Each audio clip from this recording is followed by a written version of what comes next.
योगी काशी में दिव्य देव दीपावली मना रहे थे तो प्रधानमंत्री नरेंद्र मोदी आज हैदराबाद में कोटी दीपोत्सव कार्यक्रम में शामिल हुए। आंध्र प्रदेश और तेलंगाना में पूरे कार्तिक मास के दौरान मंदिरों और दूसरी धार्मिक जगहों पर दीप जलाए जाते हैं और कार्तिक पूर्णिमा के दिन कोटी दीपोत्सव समारोह होता है। इस मौके पर मंदिरों को हजारों दियों से रोशन किया जाता है। मोदी आज चुनाव प्रचार के लिए तेलंगाना में थे। उनके दिन की शुरुआत भी मंदिर से हुई और दिन भी कोटी दीपोत्सव समारोह में खत्म हुआ। आज सुबह सबसे पहले उन्होंने तिरुपति बालाजी के दर्शन किए और रात को कार्तिक पूर्णिमा के महीने में मनाए जाने वाले कोटी दीपोत्सव में शामिल हुए। जय श्री राम, गट्टिगा जय श्री राम, जय श्री राम, जय श्री राम। प्रधानमंत्री नरेंद्र मोदी ने आज हैदराबाद में भी काशी की इस देव दीपावली का जिक्र किया। मोदी ने कहा कि वो काशी से सांसद हैं। आज कार्तिक पूर्णिमा पर काशी में देव दीपावली का आयोजन किया गया है, लेकिन हैदराबाद के कोटी दीपोत्सव को देखकर काशी में पहुंच पाने की टीस खत्म हो गई। कार्तिक मास की अमावस्या को हम प्रभु राम की अयोध्या वापसी पर दिया जलाते हैं और आज भगवान शिव के धरती पर उतरने की खुशी में दिया जलाते हैं। शायद ईश्वर के आशीर्वाद है और आप सब तो जानते हैं कि मैं तो महादेव शिव की नगरी काशी का सांसद हूं। आज बाबा की काशी में देव दीपावली मनाई जा रही है। मैं इस बार काशी नहीं जा पाया हूं, लेकिन जो कमी मैं महसूस करता था वो आज यहां पूरी हो रही है।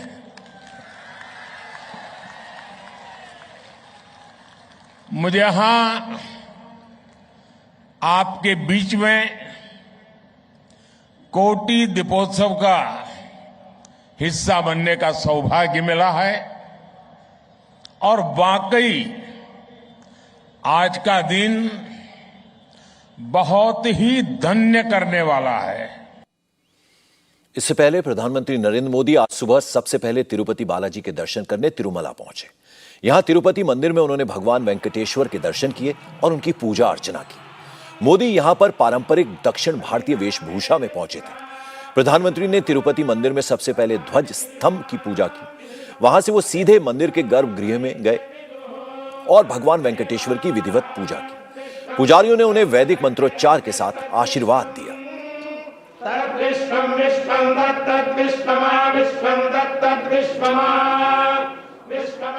प्रधानमंत्री ने तिरुपति मंदिर में करीब 45 मिनट का समय बिताया।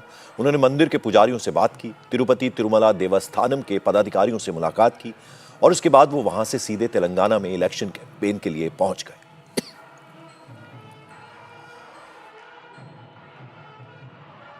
तेलंगाना में प्रधानमंत्री मोदी ने महमूदाबाद और करीमनगर में पब्लिक मीटिंग्स की और इसके बाद हैदराबाद में एक बड़ा रोड शो किया, जिसमें उनके सपोर्टर्स का एक बड़ा हुजूम उमड़ा।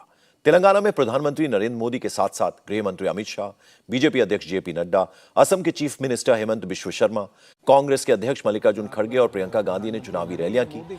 इसके अलावा तेलंगाना के चीफ मिनिस्टर के चंद्रशेखर राव और असदुद्दीन ओवैसी की भी पब्लिक मीटिंग्स हुई।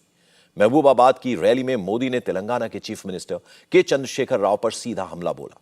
मोदी ने कहा कि केसीआर ने तेलंगाना को बर्बाद कर दिया। मोदी ने कहा कि तेलंगाना में करप्शन, परिवारवाद और तुष्टीकरण के लिए कांग्रेस और केसीआर दोनों जिम्मेदार हैं। इसलिए अब तेलंगाना के लोग एक बीमारी को भगाकर दूसरी बीमारी को न्योता नहीं देना चाहते हैं। तेलंगाना के लोग केसीआर सरकार को उखाड़कर फेंकने के लिए कमर कस चुके हैं। कुछ लोग तेलंगाना में कांग्रेस को लेकर भ्रम भी फैला रहे हैं, लेकिन सच्चाई यही है कि अगर किसी ने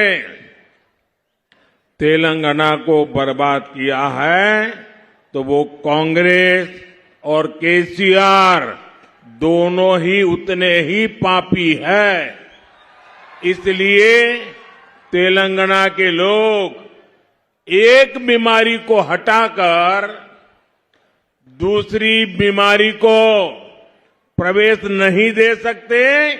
ये बात मैंने आज तेलंगाना में हर जगह पे देखी है। बीआरएस की कार के 4 पहिए और एक स्टीयरिंग कांग्रेस के पंजे से बिल्कुल अलग नहीं है। ये दोनों ही दल धर्म के आधार पर अपीजमेंट करते हैं, तुष्टीकरण करते हैं। इन दोनों ही पार्टियों ने करप्शन को बढ़ाया, इन दोनों ही पार्टियों ने परिवारवाद को बढ़ाया, इन दोनों ही पार्टियों के तुष्टीकरण को नई ऊंचाई पर पहुंचा दिया। ये दोनों पार्टियां जहां रही वहां कानून व्यवस्था चौपट हो गई। इन दोनों पार्टियों ने दलितों और बीसी समाज को धोखा दिया। ये बीजेपी का वायदा है कि तेलंगाना में बीजेपी का जो पहला सीएम होगा वो बीसी समाज से होगा। गृह मंत्री अमित शाह भी आज तेलंगाना में थे। अमित शाह ने हुजूराबाद और पेद्दापल्ली में 2 पब्लिक मीटिंग्स की और उसके बाद फिर पेद्दापल्ली और मंचेरियल में रोड शो किया। मंचेरियल के रोड शो के बीच में पब्लिक को एड्रेस करते हुए अमित शाह ने कहा कि तेलंगाना में कांग्रेस और केसीआर दोनों एक सिक्के के 2 पहलू हैं। दोनों आपस में मिले हुए हैं। दोनों में डील हुई है कि तेलंगाना में कांग्रेस केसीआर को चीफ मिनिस्टर बनाने में मदद करेगी और दिल्ली में केसीआर राहुल गांधी को प्रधानमंत्री बनाने की कोशिश करेंगे, लेकिन फायदा कुछ नहीं होगा। कांग्रेस और केसीआर के बीच में मैच फिक्सिंग हुआ है। अगर कांग्रेस पार्टी को वोट दिया तो वो केसीआर को यहां मुख्यमंत्री बनाएंगे और केसीआर दिल्ली में राहुल बाबा को प्रधानमंत्री बनाएंगे। मगर मैं केसीआर को कहने आया हूं कि आपकी यहां सरकार नहीं बन रही है और ऊपर राहुल बाबा के लिए जगह नहीं है। फिर से नरेंद्र मोदी प्राइम मिनिस्टर बनेगा।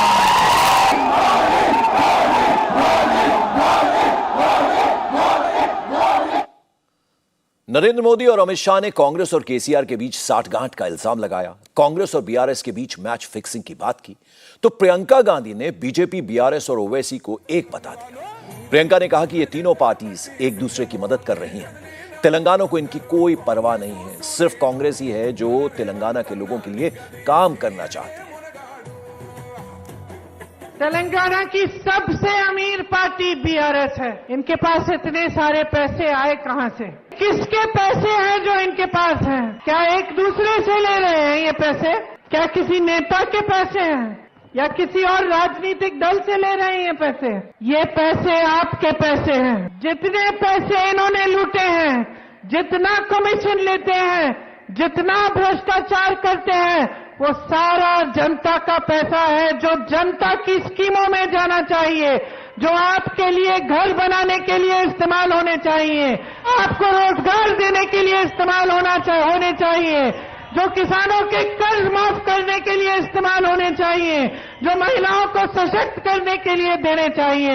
ये सब वही पैसे हैं जिनके महल बना रखे हैं इन्होंने। ये सरकार सिर्फ अपने लिए, बड़े बड़े उद्योगपतियों के लिए, केसीआर जी और उनके परिवार के लिए चल रही है। देश की जो केंद्र सरकार है वो भी सिर्फ बड़े बड़े उद्योगपतियों के लिए चलती है। सिर्फ सत्ता में रहने का मकसद है और कोई मकसद नहीं है। चुनाव आता है तो आपके सामने मंच पर आकर नाटू नाटू करते हैं, झूठों का खेल, अब झूठों का नाच। आप इस चुनाव में एक बात समझ लीजिए, एक तरफ बीजेपी, बीआरएस और एमआईएम है, और एमआईएम कोई कम नहीं है, सिर्फ बीआरएस को, बीजेपी को मदद करने के लिए है। एक तरफ ये है और एक तरफ कांग्रेस पार्टी है। केसीआर की पार्टी बीआरएस की लीडर के कविता ने कांग्रेस पर काउंटर अटैक किया। उन्होंने कहा कि उल्टा चोर कोतवाल को डांटे।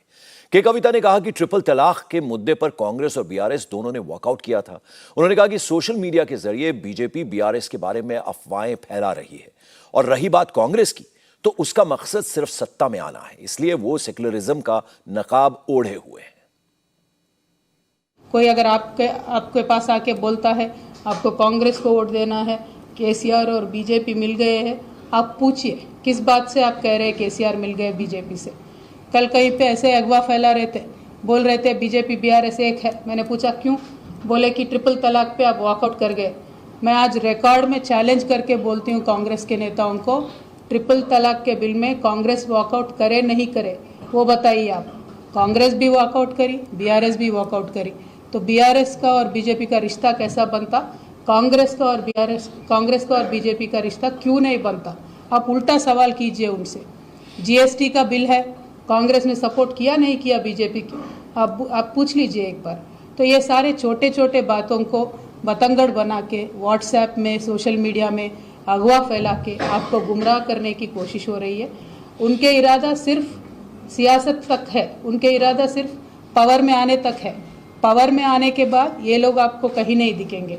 सारे दिल्ली से आए हैं, फिर दिल्ली ही चले जाएंगे। कांग्रेस 20 साल यहाँ पे हुकूमत करी, 55 साल हुकूमत करी, 11 बार आपने उनको मौका दिया। क्या पीने का पानी तक दे पाई आपको कांग्रेस? क्या बिजली दे पाई? क्या तालीम दे पाई?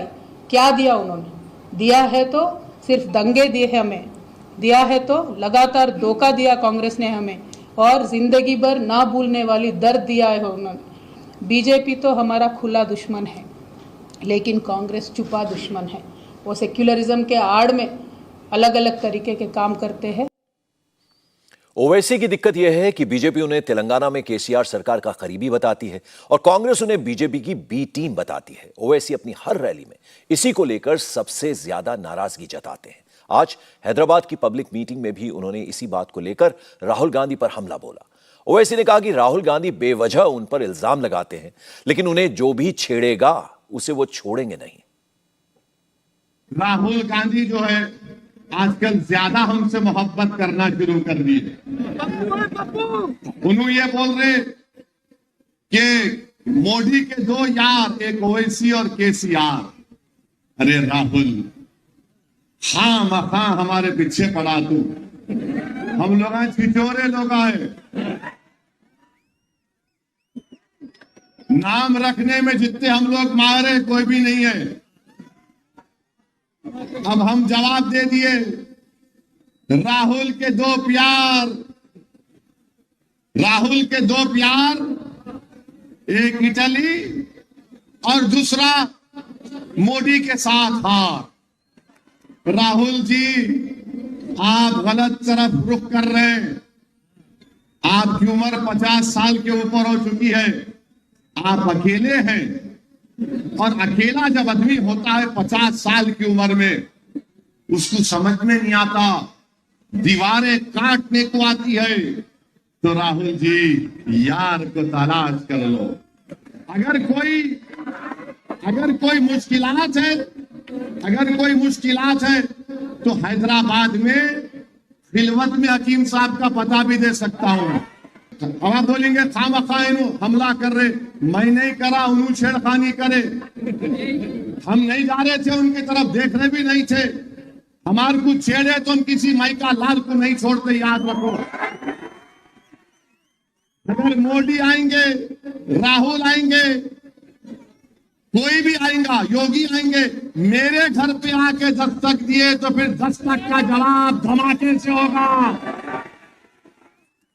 कर्जा बाकी रखने वालों का नाम मजलिस इत्तेहादुल मुस्लिमीन नहीं है। हमारे को पीछे पड़ गए, हम वो कर देंगे, ये कर देंगे। तेलंगाना की चुनावी रैलियों में आज केसीआर की फार्म हाउस पॉलिटिक्स का भी इश्यू जोर शोर से उठा। प्रधानमंत्री नरेंद्र मोदी ने इस मुद्दे पर केसीआर को सीधे सीधे घेरा। कहा कि तेलंगाना के चीफ मिनिस्टर अंधविश्वास की वजह से सचिवालय में कदम नहीं रखते, फार्म हाउस में बैठकर सरकार चलाते हैं। यह सही प्रैक्टिस नहीं है। मोदी ने केसीआर के करप्शन का भी इश्यू उठाया और कहा कि तेलंगाना को ऐसे चीफ मिनिस्टर और ऐसी पार्टी के चंगुल से निकालना है और यह काम सिर्फ बीजेपी ही कर सकती है। तेलंगाना की पहचान ट्रेडिशन और टेक्नोलॉजी से है, लेकिन केसीआर ने इस प्रदेश पर अंधविश्वास का ठप्पा लगा दिया। जनता के पैसे से बनाया सचिवालय उन्होंने अंधविश्वास के चलते बर्बाद कर दिया। आप मुझे बताइए, आखिर फार्म हाउस सीएम की तेलंगाना को क्या आवश्यकता है? फार्म हाउस मुख्यमंत्री मन को अवसर मां, अंधविश्वास के गुलाम है फार्म हाउस सीएम। तेलंगाना को नहीं चाहिए फार्म हाउस सीएम। गरीबों के गुनाहगार है फार्म हाउस सीएम। 3 दिसंबर को हारेंगे फार्म हाउस सीएम। तेलंगाना को बीआरएस के चंगुल से निकालना बीजेपी अपना दायित्व समझती है। यहां केसीआर ने जो जो स्कैम किए हैं, बीजेपी सरकार सभी की जांच कराएगी। तेलंगाना के गरीबों से, तेलंगाना के युवाओं से विश्वासघात करने वालों को छोड़ा नहीं जाएगा।